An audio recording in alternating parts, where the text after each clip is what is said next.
I'm now honored to be joined by Dr. Collett. Welcome. Thank you. Let's talk in general sense about the symposium and your experience. Let's start with, what does religious freedom mean to you? Ah, merci pour l'opportunité que vous me donnez de participer à cette émission. Je dois vous dire que je suis très heureux de participer à ce premier symposium caribéen sur la liberté religieuse. Je suis particulièrement intéressé à ce sujet en raison du fait que, premièrement, j'appartiens à une congrégation religieuse, d'une part, mais d'autre part, je suis haïtien et Haïti est une terre de liberté et de tolérance. Et en fin de compte, nous sommes en 2017, c'est le 500e anniversaire de la réforme protestante. Et justement, dans la logique de ce 500e anniversaire, je viens d'écrire un livre sur le droit et la religion, en sorte que j'étais très très heureux de participer à cet événement. La liberté religieuse, qu'est-ce que ça signifie pour moi? Ça signifie tout. Ça signifie un droit fondamental de la personne humaine. Ça signifie un droit de croire ou de ne pas croire. On a tendance à oublier ce dernier aspect, le droit de ne pas croire. Nous devons respecter le mécréant, l'incroyant, comme nous devons respecter la foi des croyants. Ça signifie pour moi également rapport entre l'État et l'Église.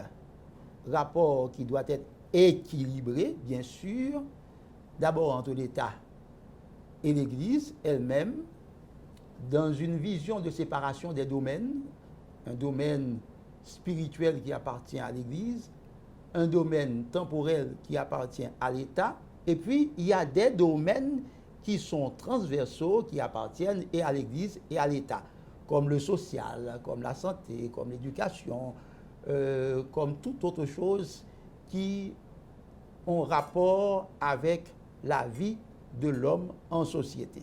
Donc il y a la part de l'État, il y a la part de l'Église, en sorte qu'il faut des rapports équilibrés entre l'État et l'Église sous le couvert de la laïcité. C'est un terme assez classique, mais c'est un terme qui ne dit pas la même chose pour tous les États. Il y a plusieurs systèmes de laïcité, je ne vais pas rentrer là-dedans. C'est aussi, la liberté religieuse, c'est aussi un dialogue, pour moi, interconfessionnel, puisque toutes les dominations religieuses devraient pouvoir avoir, non seulement avec l'État, des relations de coopération, comme ça existe dans certains pays du monde, en particulier en Espagne, mais aussi les religions elles-mêmes devraient pouvoir collaborer ensemble sous toute réserve du respect de l'enseignement doctrinal. Car si on rentre dans les aspects doctrinaux, on risque de déboucher sur l'œcuménisme. Ici, nous ne parlons pas d'œcuménisme, nous parlons plutôt de liberté religieuse. En sorte que liberté religieuse, pour moi, ça dit beaucoup de choses. Je m'intéresse à ce sujet. Comme disent les Américains, je suis vraiment enthousiasmé. I'm very excited concernant la liberté religieuse. Et ce symposium, pour moi, offre de grandes perspectives. C'est la première fois, et j'espère que ce ne sera pas la dernière fois. Ce sera toujours fait. Je ne sais pas à quel rythme. Et je prends la précaution de remercier, de féliciter les organisateurs de ce symposium. Ça a été bien organisé. L'accueil est excellent. Et puis, les intervenants sont aussi bien préparés pour répondre à ce grand événement. En tout cas, toutes mes félicitations. And after participating in this symposium, what is your personal and professional commitment and experience you have had these days in this symposium? Très bien, excellente question. Je suis engagé depuis de nombreuses années, environ une trentaine d'années, dans la défense de la liberté religieuse. Et mon livre, c'est presque une compilation des conférences que j'ai prononcées sur la liberté religieuse, bien plus avec d'autres recherches. Et je me rends compte que quand j'avais commencé, il y a une trentaine d'années, il n'y avait pas autant d'intérêt pour la liberté religieuse. de jour en jour, je me rends compte qu'il y a de grands intérêts en jeu. Et donc, mon passage ici m'apporte beaucoup d'idées. D'abord, à titre personnel, en tant que militant pour la liberté religieuse, je vais continuer à travailler avec acharnement. J'ai un bon ami à moi qui est intéressé également à ce sujet. Je vais travailler avec lui. Mais également, je suis responsable d'université, l'université Mont-Everest d'Haïti.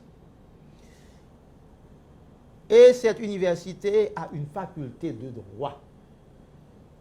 Il m'est venu à l'esprit, pendant mon passage ici, de faire quelque chose dans ce domaine. De mettre une structure, soit d'enseignement, soit de recherche, soit les deux en même temps, en rapport avec la liberté religieuse. Alors, cette structure peut développer une certaine capacité de pro bono, par exemple, pour intervenir, pour aider les églises à mieux comprendre le concept liberté religieuse et à défendre leurs droits quand elles sont menacées dans ce sens. Donc, j'ai de grands rêves. J'espère pouvoir mettre tout ceci en application. Merci. Thank you very much for having this time here with us. I thank you.